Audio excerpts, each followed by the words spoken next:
Allah Taalaga işengen mümin muşu kainatning hammasining egisi bo'lgan Allohning parvardigorligiga ishenganda o'zining atrofidagi mahluqlar va koinotlardan Rabbimizning parvardigorimizning kattaligining namoyandalarini ko'radi. Bismillahirrohmanirrohim. Alhamdulillah va salatu vassalamu ala rasulillah amma ba'd. Assalomu alaykum va rahmatullohi va barakatuh. Hurmatli ustozlar va qarindoshlar, musulmonning axloqi to'g'risidagi 3-darsimiz Allah'ını ulug'lash va kattalash to'g'risida. Allah Taalaga ishongan mu'min mushu koinotning hammasining egisi bo'lgan Allohning parvardigorligiga ishonganda o'zining atrofidagi mahluqlar va koinotlardan Rabbimizning parvardigorimizning kattaligining namoyandalarini ko'radi. Uningga yaratquchi Allohning naqadar ulug'ligi, kattaligi, mislisiz kuch-quvvati oshkora bo'ladi. Allah Taalani barliq mukammal sifatlar bilan sifatlanguvchi, kamchilik va naqs sifatlardan pok bo'lguchi deb e'tiqod qilganda, kishilarning o'z ma'lumotlari bilan Allohni bilishdan yoki Allohning haqiqatini tepishdan ojiz keldiganligi ro'shan bo'ladi. Buning hammani bilgan vaqtida Allah Taolaga bo'lgan iymoni ziyoda bo'ladi. Qalbi Allah Taalani ulug'lash va kattalash bilan to'ladi. Allah Taalani ulug'lagan va kattalagandek boshqa hech qanday narsani ulug'lamaydi va kattalamaydi. Qalbida insonlarning o'rni kichiklaydi. Ko'z oldida Allohdan boshqa haqiqiy ulug' va katta bir zotdan boshqani ko'rmaydi. Buningdan bir qancha ishlar natijalanadi. Birinchi, Allah Taolaga itoat qilish va yaxshi amallarga aldirash. İkinci, barliq turlardagi buzuqchilik, yomonlik va gunoh ma'siyatdan yiroq bo'lish. Üçüncü, Allah barasida insonlardan qo'rqmaslik, Allohdan qo'rqishni umid qiladigan kishining yonida haq so'zni oshkora qilish.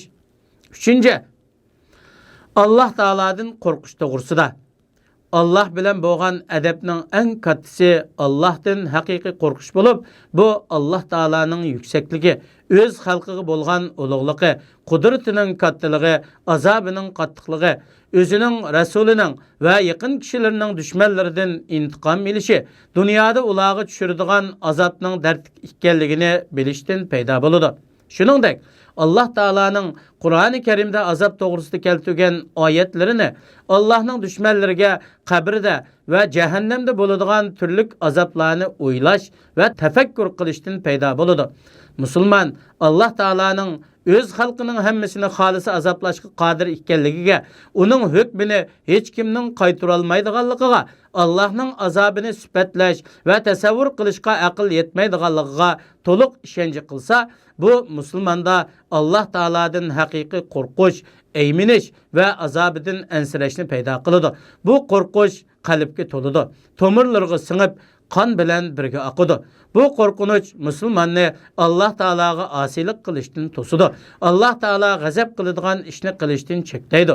Bu to'g'rida Allah subhanahu va taolo mundaq deydi: Lahum min fawqihim zulalun va minan nari va min tahtihim zulal.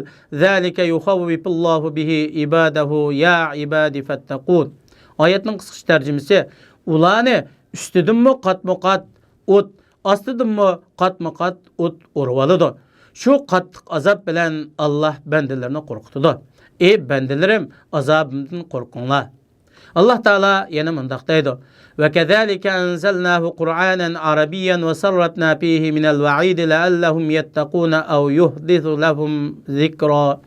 Oyatning qisqa tarjimasi: ularning taqvodor bo'lishlari uchun yoki ularni va'z nasihatga ega qilish uchun sana arabcha Qur'onni nozil qildik va uningda turli ogohlantirishlarni bayon qildik.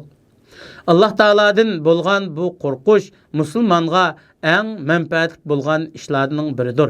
Bo'libmi, kuch-quvvatga to'lgan yoshlik davrida bak muhim bo'ladi. Balki musulmonning har vaqt bütün hayotida, har qanday holatda Allohdan bo'lgan qo'rqishni o'ziga lozim tutishi talab qilinadi. Buning Allah Taoladan haqiqiy qo'rqadigan mu'minga zo'r natijasi va alohida foydasi bo'ladi. Ammo Allah Taoladan qo'rqmaslik, uning haybatidan aymanmaslik bo'lsa, Allah bilan bo'lgan adabsizlikdir. Bu insonni Allah Taolaga osiylik qilishga, Allohning belgilamalaridan o'tib ketishga va oqibatda Allah Taolo harom qilgan ishlarni qilishga elib boradi. Allah Taaladan haqiqiy qo'rqishdan tövendeki natijalar kelib chiqadi.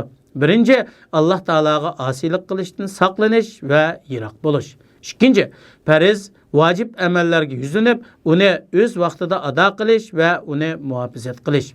Üçüncü, Allah Taalaga bağlanış. Çünkü Allah'tan başka qutuluş ve azabından saqlanış bolmaydı. Dördüncü, qalbning kişilerge müstahkem boluşu, ulardan qorqmaslığı gerek. Çünkü qalb Allah'tan qorqish bilan to'lganda, u kishi Allah'ның g'ayridan hergiz qo'rqmaydi. Belki kişiler o kişiden eyminidir. Bazı cinayetçilermi salih, takvadar kişiden eyminidir. Takvadar kişi ulardan hergiz korkmaydı. Allah subhanahu ve taala hemmeylerinin kalbimizge Allah subhanahu ve taala'dan hakiki korkuduğun, Allah çekilgen işlerden yirak durduğun, Allah buyurgan işlerini bütün gücümüz bilen ada kılıdığın hakiki takvadar müminlerin katarıdın kılsın. Vesselamu aleyküm ve rahmetullahi ve berekatuhu.